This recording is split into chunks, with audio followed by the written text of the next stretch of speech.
Texas beat Clemson in Austin 38-24 to get to this game. What were some of your takeaways from the Longhorns' win in the first round?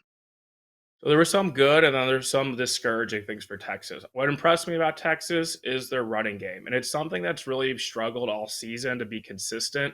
With their running backs, Blue and Wisner, they both rushed for over 100 yards.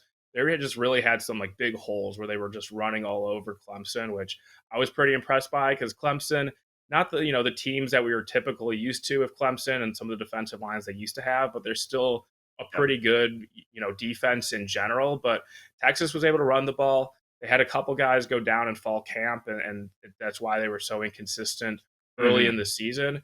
But something that concerned me for Texas was how easy it seemed like Cade Klubnik, the quarterback of Clemson, was able to throw on this Texas secondary. It's something that a lot of teams haven't been able to do this season on Texas. I think part of the reason why was that the SEC is regarded as the best conference in the country.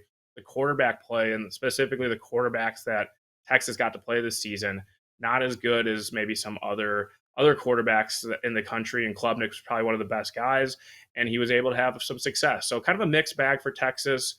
We still have they have a great path to the semifinals, and if they do win this game on New Year's Day, they're going to play in the Cotton Bowl, which is 3 hours away from their hmm campus in Arlington. So still sets up well for Clemson it sets up well for Texas in terms of maybe making a small run here in the college football playoff, but there is definitely maybe some issues in their secondary that they got exposed against a pretty good quarterback. And hmm if they do advance from this game, they're going to have to play a pretty good passing offense, whether it is Oregon or Ohio State.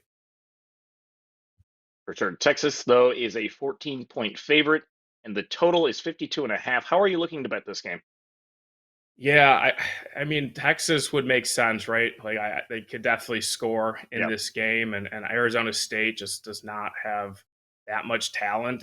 Kenny Dillingham, the Arizona State coach, has done a great job just kind of getting to this point. They were predicted to finish last in a 16-team Big 12, so just an Yeah. incredible job by the Arizona State coaching staff, specifically Dillingham. And he can scheme, I think, some stuff on offense, but I'm worried about hmm Arizona State's offensive line against Texas front. Arizona State relies on running back Cam Scatabo. I think Texas can shut him down. Yep. And before the Big 12 championship game, Arizona State lost their leading receiver in Jordan Tyson.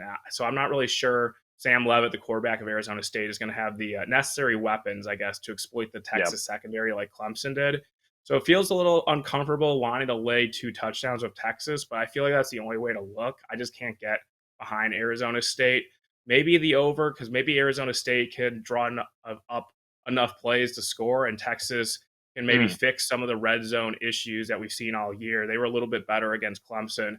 Maybe they can, turn those, field goals or empty possessions into the red zone into touchdowns, and they put up some points on a fast track in Atlanta on New Year's Day. So don't really have a strong opinion right now, but I can see myself betting against Texas in the semifinal game of the Cotton Bowl on January 10th, either against Ohio State or bet on Ohio State or bet on Oregon over Texas. So Sure. kind of like wanting Texas to win big, make them look good, maybe Yeah. getting a good number though on a Big Ten team in that semifinal.